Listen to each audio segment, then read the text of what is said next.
중국이 바이든 대통령 당선인의 취임을 앞두고 거대한 시장과 막강한 경제력을 앞세워 유럽연합과 투자협정을 체결하는 데 성공했습니다. 결국 이번 중국과 유럽연합 간 협정 체결로 동맹과의 연대를 강화해 중국을 압박하려던 차기 바이든 행정부의 구상도 차질을 빚을 수 있다는 분석이 나오고 있는데요. 구체적으로 지난 30일 AFP 통신 등 유럽 언론들은 유럽연합 행정수반인 우르줄라 폰데어라이엔 집행위원장이 메르켈 총리와 마크롱 대통령 등과 함께 시진핑 주석과 화상회담을 갖고 투자협정에 합의했다고 보도했습니다. 지난 2014년 1월 중국과 유럽연합이 처음 협상을 시작한 지 7년 만에 결실을 맺게 된 것이죠. 또한 폰데어라이엔 집행위원장도 협상 체결을 끝낸 뒤 소셜미디어를 통해 중국과 투자협정 체결을 위한 논의를 원칙적으로 끝냈다고 밝혔으며 시진핑 주석 역시 투자협정 체결 합의에 만족감을 드러내면서 이번 합의는 개방에 대한 중국의 결의와 자신감을 보여주는 것이라고 말했습니다. 다만 현재 많은 전문가들은 시진핑 주석이 만족감을 표시한 것과 다르게 이번 합의는 사실상 유럽연합만 일방적으로 혜택을 받게 만들 것이라고 전망하고 있는데요. 왜냐하면 이미 상당 부분 시장을 개방하고 있는 유럽연합에 비해 중국 시장은 지금까지 해외 기업에 폐쇄적이었기 때문에 협정 체결 이후 혜택을 받는 쪽은 중국이 아닌 유럽이라는 것입니다.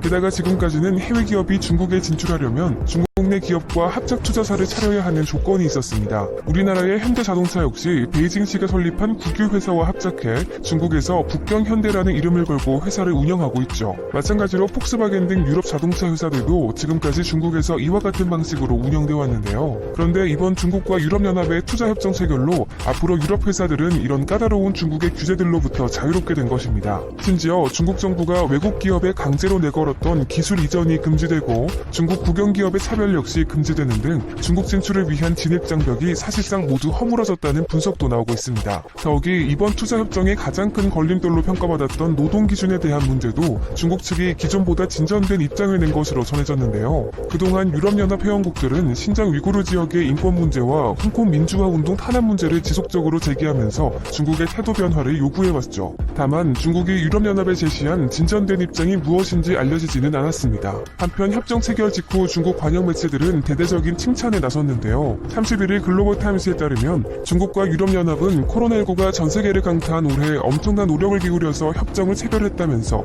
올해만 10차례 협상을 벌이고 총 35차례의 공식 협상을 통해 7년 만에 협정이 체결됐다며 중국 정부가 협정 체결을 위해 심혈을 기울였다는 점을 부각한 것입니다. 그러면서 양측은 세계 경제가 여전히 혼태해지는 상황에서 코로나19 대유행과 미국이 초래한 일방적 패권에서 벗어날 수 있는 길을 마련했다며 세계 최대 신흥 경제 대국과 세계 최대 선진국 그룹 간 새로운 협력 모델을 보여줬다고 자평했죠. 또한 환구시보 역시 비슷한 논조를 보이면서 중국과 유럽연합 관계의 본질은 평화 발전이고 이를 촉진하는 것은 대립이 아니라 협력이라고 주장했습니다. 그런데 이러한 중국의 자평에도 불구하고 협상의 관점에서 보면 중국이 많은 것을 내주면서 정작 얻은 것은 별로 없기 때문에 손해보는 장사가 아니냐는 지적도 쏟아지고 있는데요. 유럽연합에 속한 기업들은 중국에서 통신이나 금융, 전기차 등 향후 유망산업 전 분야에 걸쳐 확실한 시장 접근성을 얻어냈기 때문입니다. 물론 유럽연합 국가들이 합의해 중국과 투자협정을 체결하더라도 반중 정서가 강한 유럽연합의 의회 문턱을 넘기 어려울 수 있다는 전망도 있습니다. 실제로 협정 체결 뒤 유럽연합 의회의 인하르트 뷰티코퍼 의원은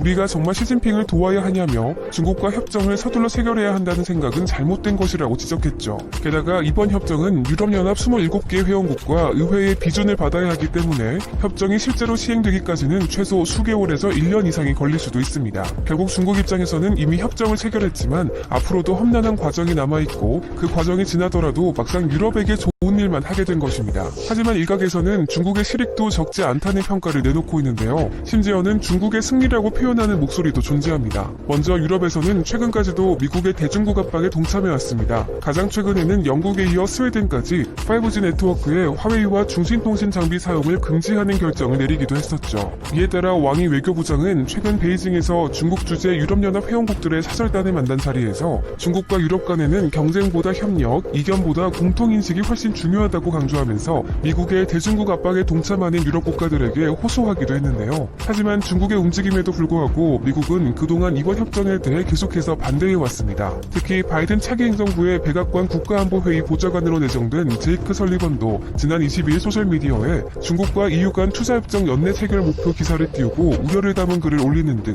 협정에 부정적 입장을 내비친 바 있죠. 결국 이번 유럽과 중국의 협정 체결은 미국의 견제가 점차 강해지는 상황에서 미국의 중국의 강력한 호강인 유럽연합과 손에 잡은 것이기 때문에 미중 간 외교 싸움에서 중국이 우위를 점한 모양새가 돼버린 것입니다. 심지어 지난 30일 미국 뉴욕타임스도 이번 협정 체결에 대해 중국의 외교적 승리라는 보도를 내놨는데요.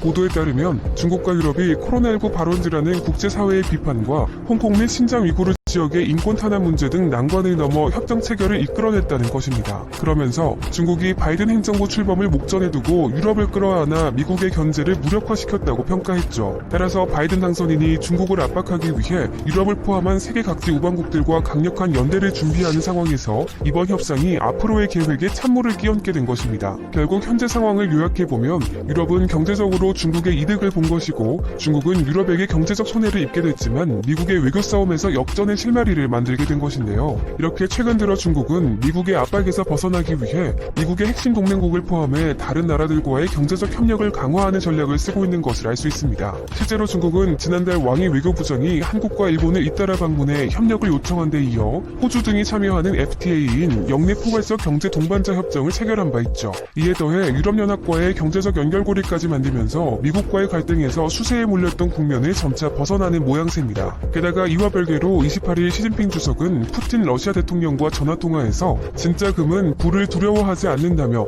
미국의 압박에도 러시아와 협력을 더욱 공고히 하겠다는 의지도 나타냈는데요. 특히 시 주석은 중국과 러시아의 관계는 강력한 내성과 동력, 독립적 가치를 가지고 있어 국제적 풍파에 영향을 받지 않는다며 중국은 러시아와 전면적인 전략적 동반자 관계를 발전시키길 원한다고 강조했습니다. 따라서 현재 중국의 행보를 볼 때 미국에 맞서기 위해 할 수 있는 모든 수단을 동원하겠다는 전략으로 보이는데요. 실제로 협상 체결 직후 기세가 오른 중국 정부는 당장 미국을 압박하고 나섰습니다. 바로 중국 당국이 유럽과 함께 다자주의를 수호하겠다는 의지를 거듭 강조하는 가운데 미중 무역 관계도 정상으로 복귀해야 한다고 주장한 것입니다. 구체적으로 가오펑 중국 상무부 대변인은 언론 브리핑에서 이번 협정 체결에 대한 미국의 반응에 관한 질문을 받자 미국의 반응은 미국 정부에 물어보라면서 중국은 중미 무역 관계에 대해 일관적인 입장을 가지고 있다고 쏘아붙였습니다. 그러면서 중국은 줄곧 중미 무역 관계의 본질이 상호 이익과 공영에 있다고 생각한다며 양국의 올해 11월까지 무역 거래량은 지난해 동기 대비 5.8% 증가했다고 덧붙였죠. 또한 중국은 양국의 노력을 통해 중미 무역 관계가 조속히 정상 궤도로 회복하기를 바란다며 우리는 미국뿐만 아니라 유럽 등 영내 각국과 적극적으로 협력하기를 원한다면서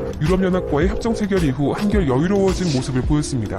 이에 따라 일각에서는 숨통이 트인 중국이 앞으로 미국을 제외한 세계 각 지역과의 접점을 늘려나갈 것이라는 전망을 내놓고 있는데요. 실제로 왕이 외교부장이 새해 첫 해외 방문지를 아프리카로 선택했습니다. 바로 왕원빈 중국 외교부 대변인이 왕이 외교부장은 내년 1월 4일부터 9일까지 나이지리아와 콩고, 보츠와나 등을 공식 순방한다고 발표한 것입니다. 그러면서 왕이 부장의 이번 순방은 1991년부터 중국 외교부장들이 새해 첫 순방지로 아프리카를 선택해왔던 전통을 계승하는 것이라며 중국이 아프리카와의 관계를 매우 중시한다는 점을 보여준다고 밝혔죠. 또한 이번 순방은 포스트 코로나 시대에 아프리카 국가들과 우호를 강화하겠다는 결심을 보여주는 것이라고 강조했는데요. 물론 대변인이 언급한 것처럼 중국이 첫 해외 순방지로 아프리카를 선택한 것은 전통을 이어가는 측면도 있지만 동시에 아프리카 패권에 둘러싼 미국과의 기싸움 성격도 존재합니다. 우선 중국은 그동안 1대1로 사업을 통해 막대한 경제적 지원으로 아프리카 국가들을 친중국 성향으로 만드는 데 주력해왔습니다. 하지만 미국은 중국의 1대1로 때문에 아프리카가 빚더미에 앉았다고 비난하면서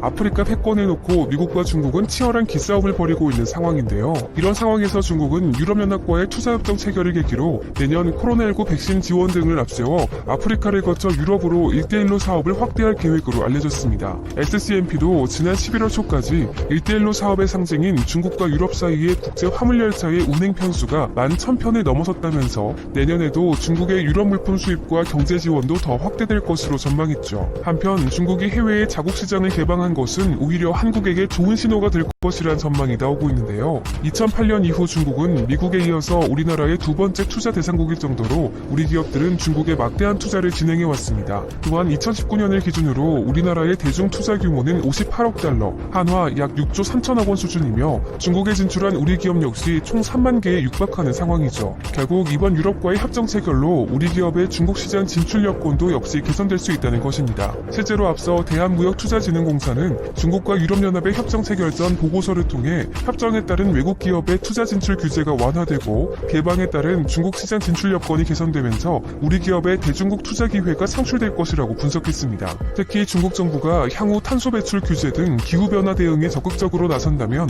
그린 뉴딜 정책을 가속화하고 있는 우리 기업들에게 새로운 기회가 될 수도 있는데요. 하지만 일각에서는 전기차와 친환경 배터리 등 향후 각광받을 것으로 보이는 산업군에서 우리 기업들이 중국과 유럽의 업체들과 경쟁을 벌이고 있는 만큼 중국과 유럽의 밀착으로 당장 우리 입장에서 불리해질 수 있다는 우려도 내놓고 있습니다. 그렇지만 더욱 장기적으로 보면 중국과 유럽연합의 투자 협정에 따라 중국 내에서 지식재산권 보호와 외국 기업의 투자 진출 규제 완화 등 중국 시장 진출 여건이 전반적으로 개선되면서 우리 기업 역시 대중국 투자 기회가 더 확대될 뿐 아니라 이미 중국에 진출해 있는 우리 기업이 겪고 있는 어려움도 대폭